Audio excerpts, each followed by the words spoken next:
সাথে সংশ্লিষ্ট এবং প্রত্যেকটা আয়াতের সাথে আল্লাহ তাআলা রব্বুল আলামিন মানব জীবন, মানুষ যেন চলতে পারে, মানুষ যেন তার সামাজিক জীবন, রাষ্ট্রীয় জীবন সব জায়গায় সুন্দরভাবে চলতে পারে, এজন্য আল্লাহ তাআলা রব্বুল আলামিন কোরআন দিয়ে মানুষকে গাইড করেছেন। সুবহানাল্লাহ বলেন।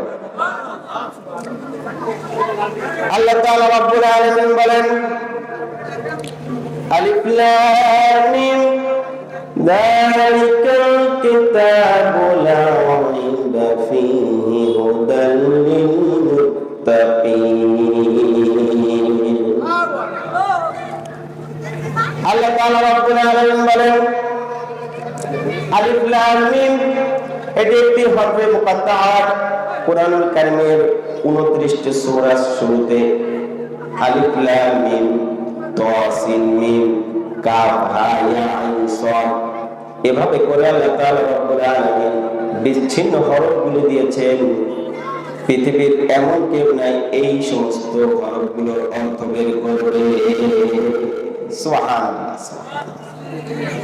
পৃথিবীতে আজ থেকে ১৫০০ বছর আগে কোরআন নাযিল হয়েছে। এই ১৫০০ বছর পরে অনেক ইতিহাসবিদ এসেছে, অনেক আরবি ব্যাকরণবিদ এসেছে, কিন্তু কুরআনুল কারীমের ভিতরে কেউ একটা জবর, একটা নুকতা পরিবর্তন করতে পারে। এটা হলো কোরআনের মুজিজা, যে এর ভিতর থেকে কেউ কিছু পরিবর্তন করতে পারবে না। আল্লাহ বলছেন যে কিতাব আমি নাজিল করেছি সর্বপ্রথম, আর আমি আল্লাহ তাআলা রব্বুল আলামিন কিতাব নাজিল করে দিলাম লা রাইবা ফীহি লা শাক্কা ফীহি, এতে কোনো সন্দেহ নাই। হার্ভার্ডের একজন প্রফেসর, সে একবার কোরআন নিয়ে গবেষণা করলো। তার মুসলমানের কাহিনীতে সে বলছে যে সাধারণত আমরা মুসলিমদের দেখলে ঘৃণা করতাম। আমি একবার, আমার এক ছাত্র আমাকে একটা কোরআন দিল। কোরআন দেওয়ার পরে এই কোরআন নিয়ে আমি আমার বইয়ের যে ডেস্ক আছে সেখানে রেখে দিলাম। ইন দ্য মিড টাইম আমি আমার ভাষা পরিবর্তনের জন্য বই খাতাগুলো সব অন্য ভাষায় নিয়ে গেলাম। ওই দিন রাতের বেলা দেখি একটা বই আমার এই ঘরের ভিতরে থেকে গেছে। আমি কালকে চলে যাব। সাধারণত যারা বিধর্মী আছে তারা কিতাব, বই এগুলো পড়তে বেশি পছন্দ করে।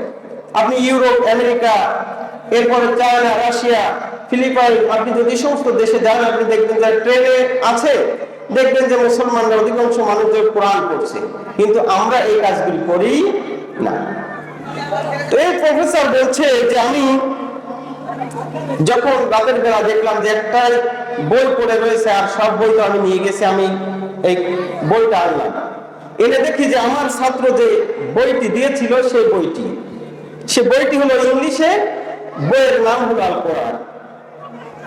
প্রফেসর বলছেন বইটি আমি নিয়ে পড়া শুরু করে দিলাম। সর্বপ্রথম আল্লাহ তাআলা রব্বুল আলামিন সূরা দিয়ে শুরু করলেন, আলিফ লাম মিম যালিকাল কিতাবু লা রাইবা ফীহি হুদাল লিল মুত্তাকিন। আল্লাহ তাআলা রব্বুল আলামিন বলেন, that is the book, there is no doubt, এমন কিতাব যাতে কোনো সন্দেহ নাই। প্রফেসর বলতেছে আমি যখন দেখলাম যে প্রথমেই এমন কোন বই দেখলাম যাতে কোনো সন্দেহ নাই, সারা রাত আমার কাছে সময়, আমি বইটি হাতে নিলাম। পড়তে পড়তে আমার কাছে আয়াতের পর আয়াত আসলো। আমি একটি আয়াত খুঁজে বের করলাম যেটা অস্বীকার করার উপায় নাই। সেটি হলো আল্লাহ তাআলা রব্বুল আলামিন বলছেন, এই পৃথিবীর মানুষকে লক্ষ্য করে যে তোমাদেরকে অবশ্যই মরা লাগবে। ঠিক কিনা বলেন? কুল্লু নাফসিন যায়িকাতুল মাউত। আমি যখন এই আয়াতখানা নিয়েছি, আমি দেখতে পেলাম, এরপর আমি গবেষণা করা শুরু করলাম, সকাল পর্যন্ত পড়লাম, একটা অক্ষরের পরে অক্ষর আমি পড়তে পড়তে ইংলিশে কোরআনটা পুরো শেষ করে ফেললাম। আমার মনে হলো পৃথিবীতে আমি অনেক গ্রন্থ পড়েছি, কিন্তু কোরআন পড়ার পরে এত শান্তি পেলাম, অন্য কোনো গ্রন্থে আমি এত শান্তি পাই না। আমি সকালবেলা কিছুদিন এটা রিসার্চ করে এরপরে আমি যখন বুঝতে পারলাম এই পৃথিবীতে থাকাকালীন সময় একটা বইয়ের কাছে আমাদেরকে আসতে হবে, সেটি হলো কোরআন। ঠিক কিনা বলেন? প্রফেসর কোরআন নিয়ে সে পরবর্তীতে মুসলমান হয়ে গেল পড়তে পড়তে। ফিরআউন এই একই ডিসিশন নিয়েছিল যে তারা বনী ইসরাঈলদেরকে রাখবে না, যে মানুষগুলো আছে চালাবে, তারা এই ডিসিশন তারাও নিয়েছিল। সুতরাং ফিরআউনের গোষ্ঠী যুগে যুগে থাকবে, মুসার ভূমিকায় উত্তীর্ণ হয়ে আগামীর বাংলাদেশে আমাদেরকে এগিয়ে আসতে হবে। মুসা আলাইহিস সালাতু ওয়াস সালাম পৃথিবীতে আসেন নাই। ফিরআউন স্বপ্নে দেখলো যে বনী ইসরাঈলের একটা শিশু সে মিশরের রাজপ্রাসাদগুলি ধ্বংস করে ফিরআউনের রাজকার্য নিয়ে নিচ্ছে। মুহূর্তেই ঘোষণা দিয়ে দিল, পরের দিন জ্যোতিষীদেরকে ডাকলো, ডাকার পরে ঘোষণা দিয়ে দিল, আজকে থেকে বনী ইসরাঈলের যত শিশু আসবে সব শিশুদেরকে তোমরা হত্যা করে দিবা। কাজ পড়ে গেল হামানের উপরে। হামান যে শিশুদেরকে হত্যা করার নির্দেশ দিল, একে একে প্রায় 40,000 শিশুকে হত্যা করে দিল। হামান এসে বলল যে এইভাবে যদি শিশুদেরকে হত্যা করা হয় আমাদের কাজ করবে কে? সুতরাং এই পন্থা পরিবর্তন করতে হবে। কি করতে হবে? 1 বছর যে শিশু হবে এটা হত্যা করা যাবে না, আর 1 বছরেরটা হত্যা করে দিতে হবে। আল্লাহ তাআলা রাব্বুল আলামিন বলেন, ওয়া মাকারু ওয়া মাকারাল্লাহ আল্লাহু খায়রুল মাকিরিন। ও নবী, তারা তো ষড়যন্ত্র করে আর আমি আল্লাহ তাআলা কৌশল অবলম্বন করি, পরিশেষে আমি আল্লাহ তাআলা রাব্বুল আলামিন বিজয়ী হই। ঠিক কি না বলেন? যে বছরে ফিরআউন সন্তান হত্যা করবে না, সেই বছরে আল্লাহ তাআলা মুসা আলাইহিস সালাতু ওয়াস সালামের ভাইকে দিয়ে দিলেন। আর যে বছরে সন্তান হত্যা হবে ওই বছরে মুসা আলাইহিস সালাতু ওয়াস সালাম ভূমিষ্ঠ হলেন। আল্লাহ কারিশমা, আল্লাহ তাআলা রব্বুল আলামিনের পরিকল্পনা বুঝা বড় দায়। বনী ইসরাঈলের মধ্যে ঘোষণা হয়ে গেল, মুসা আলাইহিস সালাতু ওয়াস সালামের মা ভয় পেয়ে গেলেন, দাঁতিরা খুঁজতে লাগলো, মুসা আলাইহিস সালাতু ওয়াস সালামকে হত্যা করে দিবে। আল্লাহ তাআলা রব্বুল আলামিন বলেন, মুসার মাকে আমি ইলকা করলাম যে ও মুসার মা ভয় পাবে না, লা তাখাফ, খবরদার ভয় পাবে না, আমি আল্লাহ তাআলা রব্বুল আলামিন মুসাকে আমার জন্য তৈরি করেছি। সুতরাং ভয় পাওয়ার দরকার নাই, ভয় পাওয়ার দরকার নাই। ফিরআউন যদি 1000 বার জন্ম নেয়, আমি আল্লাহ তাআলা মুসাকে রক্ষা করব, এটা কেউ ঠেকাইতে পারবে না। দাঁতিরা খুঁজতে লাগলো। আল্লাহ তাআলা রাব্বুল আলামিন মুসা আলাইহিস সালাতু ওয়াস সালামের মাকে বললেন যে তাকে সিন্ধুকে ভরে নদীতে ছেড়ে দাও। নদীতে ছেড়ে দিলেন এবং তার বোনকে বললেন যে দেখো আমার বাচ্চাটা কলিজার টুকরা কোথায় যায়। আল্লাহ তাআলা রাব্বুল আলামিন বলেন যে আমি পরিকল্পনা করলাম যে এই বাচ্চা দিয়েই আমি ফিরআউনকে সাইজ করব। সুবহানাল্লাহ বলেন। আমার ভাইরা, বিগত 15 বছরে অনেক মানুষ, অনেক দল এই বাংলাদেশে তারা ফ্যাসিজমকে শেষ করে দেওয়ার জন্য চেষ্টা করছে। এখন তারা বলে যে আমরা 15 বছর ধরে কি করলাম, এত বড় দল থাকতে আল্লাহ তাআলা রাব্বুল আলামিন বাচ্চা দিয়েই কেন এই ফ্যাসিজমকে আল্লাহ তাআলা সাইজ করলেন? তাহলে বোঝা যায় বাচ্চা দিয়েই আল্লাহ তাআলা রাব্বুল আলামিন বড় বড় ফ্যাসিজমকে আল্লাহ তাআলা উৎখাত করে দেয়। এটা আল্লাহ তাআলার পরিকল্পনা। সুতরাং এরপরে মুসা আলাইহিস সালাতু ওয়াস সালাম চলে গেলেন ফিরআউনের স্ত্রী আসিয়া যে নদীতে গোসল করে এই জায়গায় চলে গেলেন, তাকে উঠিয়ে নিলেন। ফিরআউন দেখেই কয় এইটারে মার, আগে এটা আমাকে শেষ করবে। আসিয়া ডাক দিয়ে বলেন, তুমি নিজেকে খোদা দাবি করো, তুমি কি খোদা না হতা? কিছুই তো বুঝতে পারি না, এই ছোট্ট বাচ্চা কিভাবে তোমাকে শেষ করবে?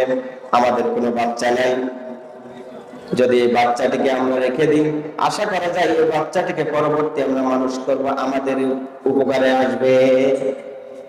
আল্লাহ তাআলা রাব্বুল আলামিন বলেন, ফিরআউন চেয়েছিল তার রাষ্ট্র ক্ষমতাকে টিকিয়ে রাখার জন্য অসংখ্য বাচ্চাদেরকে দুনিয়া থেকে বিদায় করে দিতে, আর আমি আল্লাহ তাআলা রাব্বুল আলামিন এই বাচ্চাকে তার পরিবারের মধ্যে নিয়ে আসলাম। ফিরআউন ডাক দিল, মুসা আলাইহিস সালাতু ওয়াস সালাম কান্না শুরু করে দিয়েছেন। অনেকগুলি যাত্রী আসলো, কারো দুধ পান করেন না। মুসা আলাইহিস সালাতু ওয়াস সালাম কান্না শুরু করে দিয়েছেন। অনেক যাত্রী আসলো, কারো দুধ পান করেন না। মুসা আলাইহিস সালাতু ওয়াস সালামের বোন এসে বলে, আমি একজন যাত্রীর কথা জানি, এই যাত্রী যদি দুধ পান করায় কোন বাচ্চা মুখ ফেরায় না। ফিরআউন ডাক দিয়ে বলেন, তাড়াতাড়ি ডাকো, এই বাচ্চার আওয়াজ সহ্য হয় না। মুসা আলাইহিস সালাতু ওয়াস সালামের বোন তার নিজের মাকে, মুসা আলাইহিস সালাতু ওয়াস সালামের মাকে নিয়ে আসলো। আসার পরে যখনই তার কোলে দিল, ও বাচ্চা ঠান্ডা হয়ে গিয়েছে। আল্লাহ তাআলা রব্বুল আলামিন বলেন, ওয়া মাকারু ওয়া মাকারুল্লাহ ওয়াল্লাহু খায়রুল মাকিরিন। সে ষড়যন্ত্র করেছিল, আর আমি আল্লাহ তাআলা কৌশল অবলম্বন করলাম। তার বাড়িতে তার মাকে নিয়ে আসলাম, পারিশ্রমিক নির্ধারণ করা হলো। এরপরে মুসাকে সেখানে তার নিজের মায়ের স্তন পান করালাম, আর তাকে আমি আল্লাহ তাআলা বড় করতে লাগলাম। সুবহানাল্লাহ পড়েন। মুসা আলাইহিস সালাতু ওয়াস সালামের চেহারা অনেক সুন্দর ছিল। নবীদের চেহারা আল্লাহ তাআলা রব্বুল আলামিন সুন্দর করেছেন। হযরত আয়েশা বলেন, রাসূল কারীম সাল্লাল্লাহু আলাইহি ওয়াসাল্লামের চেহারা ছিল পূর্ণিমার চাঁদের মতো। সুবহানাল্লাহ পড়েন। শামাইলে তিরমিজির মধ্যে আছে, হযরত আয়েশা বলেন, ইউসুফ আলাইহিস সালাতু ওয়াস সালামের চেহারা দেখে মানুষজন তাদের হাত কেটে দিয়েছিল। মহিলারা বিশ্ব নবীর চেহারা যদি কোনো ব্যক্তি দেখতো, যদি কলিজাও কাটতো, এরপরও সে বুঝতে পারতো না। হযরত আয়েশা বলে, আমি এক রাতে তাকিয়ে আছি, একবার চন্দ্রের দিকে তাকিয়ে আছি, একবার রাসূলের দিকে তাকিয়ে আছি। আমি দেখতে পেলাম চন্দ্রের থেকে আমার রাসূলের মুখটা আরো বেশি সুন্দর দেখা। আল্লাহ তাআলা এত সুন্দর চেহারা দিয়েছিলেন নবীদেরকে। মুসা আলাইহিস সালাতু ওয়াস সালামের চেহারা এমন সুন্দর ছিল, তার চেহারা দেখে ফিরআউন একবার তাকে ধরে চুমা দিতে গেছে। মুসা আলাইহিস সালাতু ওয়াস সালাম তার একটা হাত দিয়ে এমন জোরে চপড়ে হাত করলেন, ফিরআউনের মাথা ঘুরে গিয়েছে। ফিরআউন এই যে এই সন্তানই আমাকে শেষ করে দিবে, আসিয়া কা এইটুক সন্তান তোমাকে শেষ করে দেবে, তুমি কি বলো? কারণ মায়ের সাথে সন্তানের যে কানেকশন পৃথিবীর অন্য কোনো কানেকশন হতে পারে না। মায়ের মন সবসময় উতালা থাকে। এজন্য আল্লাহ তাআলা রব্বুল আলামিন কোরআনুল কারীমের মধ্যে আল্লাহর ইবাদতের পরে আল্লাহ তাআলা রব্বুল আলামিন বলেছে পিতামাতার আনুগত্য করবেন। সুবহানাল্লাহ বলেন। وَقَضَى رَبُّكَ أَلَّا تَعْبُدُوا إِلَّا إِيَّاهُ وَبِالْوَالِدَيْنِ إِحْسَانًا। আল্লাহ বলছেন যে আমার ইবাদতের পরে পিতামাতার আনুগত্য করবা, কারণ পিতামাতার মতো এত সম্পদ, এই সুন্দর সম্পদ পৃথিবীতে অন্য কিছুতে হতে পারে, আরবের বলে হতে পারে না। কিন্তু রাসূল কারীম সাল্লাল্লাহু আলাইহি ওয়াসাল্লামের কাছে এক ব্যক্তি আসলো, ইয়া রাসূলুল্লাহ, আমার পিতামাতা আমাকে মেরেছে। রাসূলুল্লাহ সাল্লাল্লাহু আলাইহি ওয়াসাল্লাম বললেন যে তোমাকে মেরেছে, তোমার পিতামাতা, এতে আমার কি করার আছে? কারণ রাসূল কারীম সাল্লাল্লাহু আলাইহি ওয়াসাল্লাম তাকে আসমান এবং জমিনের নিচে সব থেকে আল্লাহ তাআলা পাওয়ারফুল করেছেন। এই নবী বলছেন তোমার পিতামাতা তোমাকে মেরেছে, আমার কি করার আছে? সুতরাং বোঝা যায় পিতামাতার গুরুত্ব এবং মর্যাদা কে দিয়েছেন। এই মর্যাদা এখন আমরা দিই। আমার ভাইরা, আমি একজন ইঞ্জিনিয়ারের কথা জানি। আজানের পরে আপনাকে জামাত পর্যন্ত আজানের পরে আবার জামাত পর্যন্ত আজানের পরে আপনি আবার কথা বলবেন। আজানটা বেশি হয়ে যায়। আচ্ছা, আজানের পরে আমরা কথা বলবো। কাছে কোনো ব্যক্তি যদি আসে, আল্লাহ তাআলা রব্বুল আলামিন তাকে জিরো থেকে আল্লাহ তাআলা হিরো বানায় দেন। সুবহানাল্লাহ পড়েন। হযরত ওমর রাদিয়াল্লাহু তাআলা আনহু, তিনি ইসলাম গ্রহণের আগ পর্যন্ত তিনি ছিলেন দুর্ধর্ষ মানুষ। মক্কার জঙ্গলের ভিতরে মানুষ ঘুম পড়াইতো হযরত ওমরের নাম নিয়ে বাচ্চাদেরকে।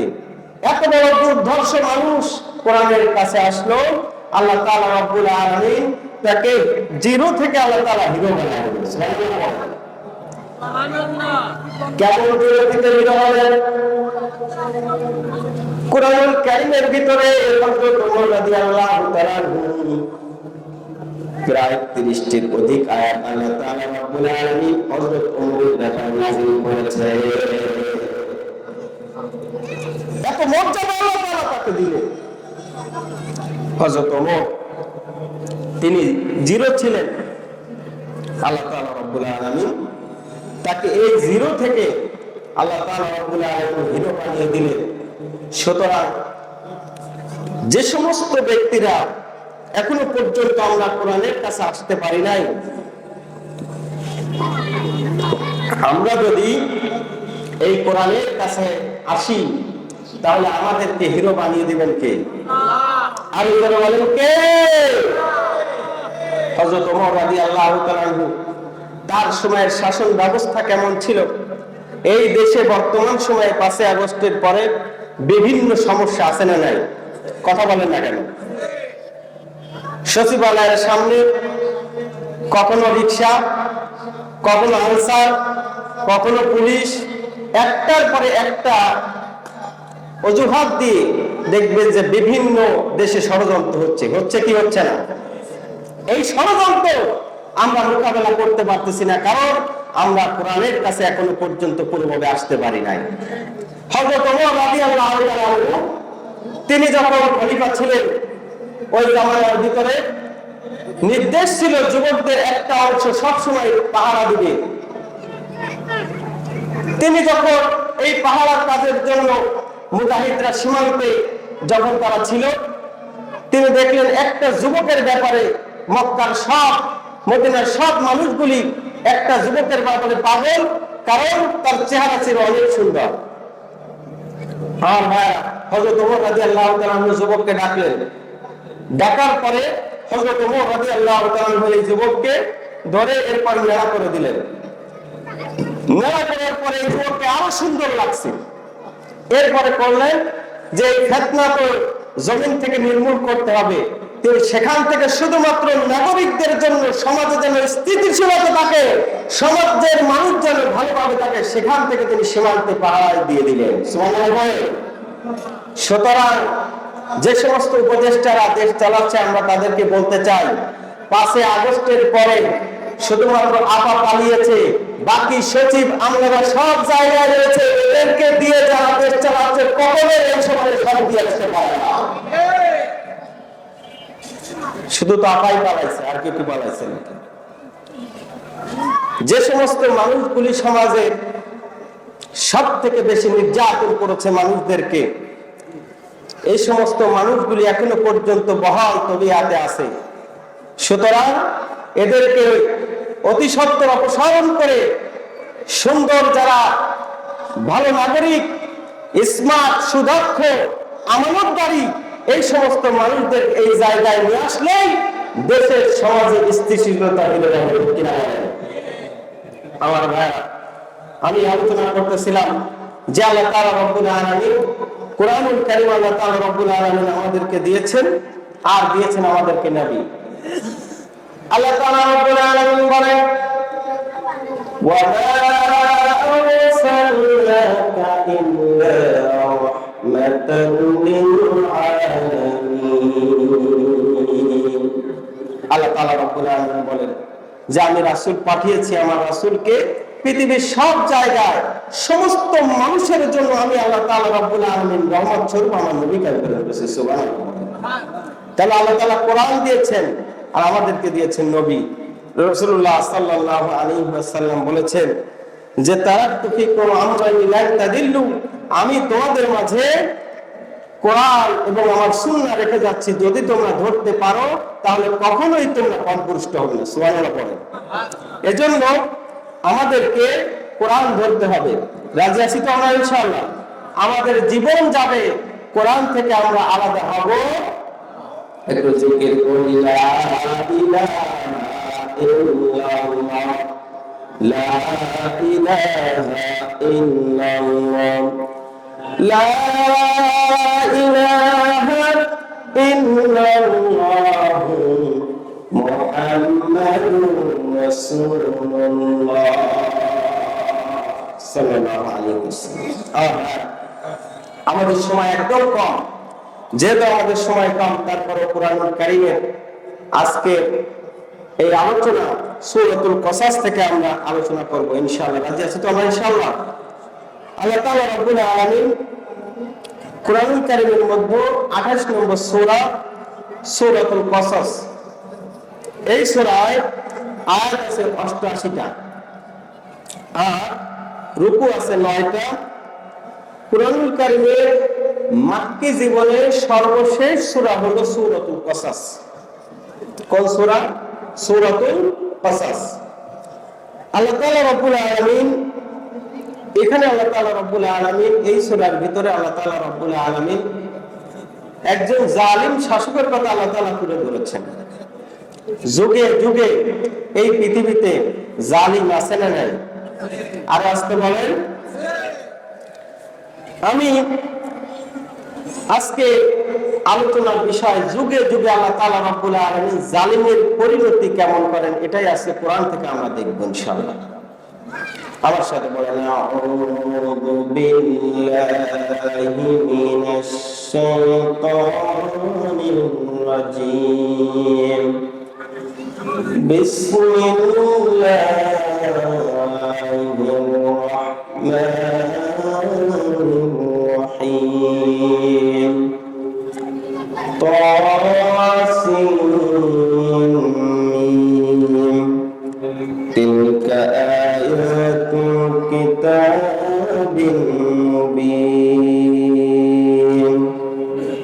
নাতলু আলাইকা মিন নাবাই মূসা ওয়া ফিরআউনা বিল হাক্কি লিকাওমিন ইউমিনুন। আল্লাহ তাআলা রাব্বুল আলামিন বলেছেন তাসিম মিম, এটা হলো হরফে মুকাত্তা, এটা বিসিন্নি শব্দ, এটার অর্থ আল্লাহই জানেন, আর কেউ জানে না। তিলকা আয়াতুল কিতাবিল মুবিন, এটি হলো সুস্পষ্ট কিতাবের আয়াত। নাতলু আলাইকা মিন নাবাই মূসা, আল্লাহ তাআলা রাব্বুল আলামিন বলছেন, হে রাসূল, আমি আপনাকে মূসা এবং ফিরআউনের কাহিনী আমি আপনাকে শোনাচ্ছি, কারণ এই ঘটনার ভিতরে আমি আল্লাহ তাআলা রাব্বুল আলামিন যারা বুদ্ধিমান, আমি আল্লাহ তাআলা রাব্বুল আলামিন তাদের জন্য শিক্ষা রেখেছি। বলুন সুবহানাল্লাহ। আয়াতের শান নজুল হলো যে কোন প্রেক্ষাপটে এই সূরাটি নাজিল হয়। রাসূলুল্লাহ সাল্লাল্লাহু আলাইহি ওয়াসাল্লাম মক্কা এবং হিজাজের মধ্যবর্তী একটা জায়গায় রাগেব নামক জায়গায় ছিলেন। মক্কার জমিনের ভিতরে জুলুম নির্যাতনের স্টিম রোলার চলতেছে। হিজরতের যে নির্দেশনা এটি এসে গেছে। রাসূলুল্লাহ সাল্লাল্লাহু আলাইহি ওয়াসাল্লাম তিনি হিজরতের জন্য তৈরি হয়েছেন। আল্লাহ তাআলা রাব্বুল আলামিন জিবরাইল আমিনকে দিয়ে এই সূরাটি পাঠালেন। জিবরাইল আমিন সম্পূর্ণ সূরাটি রাসূলুল্লাহ সাল্লাল্লাহু আলাইহি ওয়াসাল্লামের কাছে তেলাওয়াত করলেন। আল্লাহ তাআলা বুঝাইতে চাইলেন যে নবী, তুমি যে হিজরত করতেছো, এই কোরআন প্রচার করার কারণে তোমার উপর যে জুলুম নির্যাতন এটা আসতেছে, এটা এখনকার কোনো বিষয় না, এটা যুগে যুগে এটা ছিল, থাকবে, তোমার সময় আছে, ভবিষ্যতেও থাকবে। ঠিক কিনা বলো? আছে না? না? রাসূল কারীম সাল্লাল্লাহু আলাইহি ওয়াসাল্লাম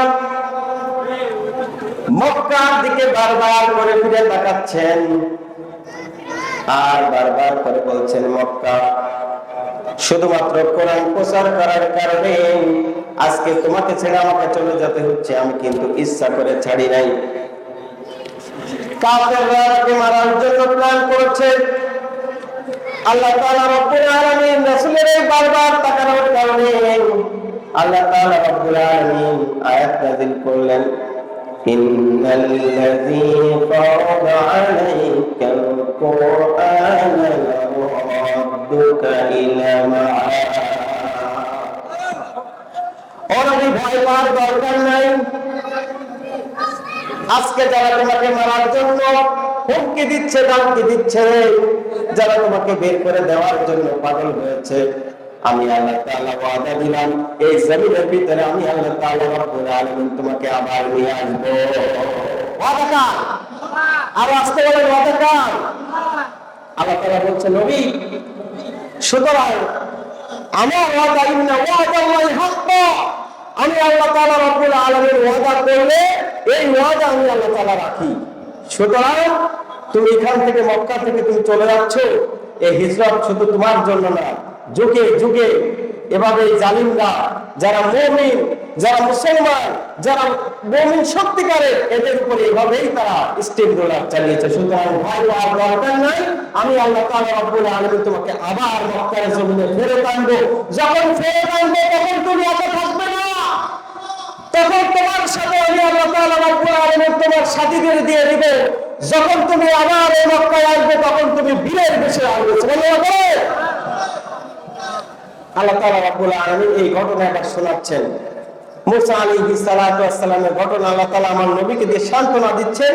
আল্লাহ তাআলা রব্বুল আলামিন বলেন যে নবী শোনো, আজ থেকে প্রায় 4000